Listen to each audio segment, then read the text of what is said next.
অবশেষে ২ বছরের বিরতি ভেঙে সিনেমায় ফিরছেন ঢালিউড কুইন অপু বিশ্বাস।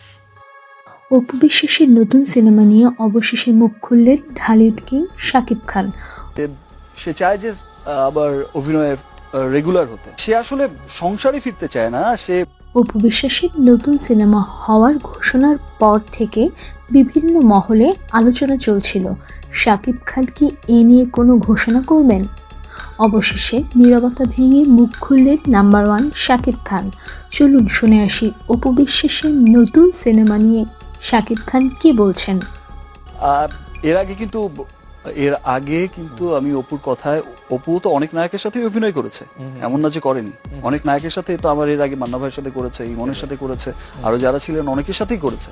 বাট যেহেতু অপু কমার্শিয়াল ফিল্মে আমার হাত ধরেই আমার সাথেই এসেছে কোটি টাকার কাবিন থেকে, তারপর যখন জুটি সুপারহিট হয়ে গেছে তখন তো লাগাতার একসাথেই কাজ হয়েছে। বাট আমার অন্য হিরোইনদের সাথে ছবি সুপারহিটের পরেও কিন্তু আমি অন্য হিরোইনদের সাথে কাজ করতে পারিনি। অপুর দাবির মুখে কিন্তু আমি অনেক সময় তাকে রেসপেক্ট করে কিন্তু আমি অফ করে দিয়েছি। অপু বিশ্বাসই ভালো জানে।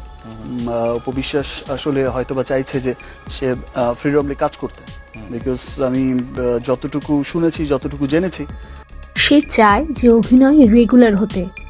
আসলে সে সংসারে ফিরতে চান না, আবারও সে অ্যাক্টিংয়ে ফিরতে চায়। যে সে চায় যে আবার অভিনয়ে রেগুলার হতে। আসলে সংসারে ফিরতে চায় না, সে আবারও অ্যাক্টিং এ। একটা কথা কিন্তু সে একটা নিউজে দেখলাম, শুনে আমার খারাপ লেগেছে, যে সে মানে ভাত রান্না করার জন্য আসেনি, হিরোইন হওয়ার জন্য এসেছে। অনেক কথা আসলে একটা মায়ের কাছ থেকে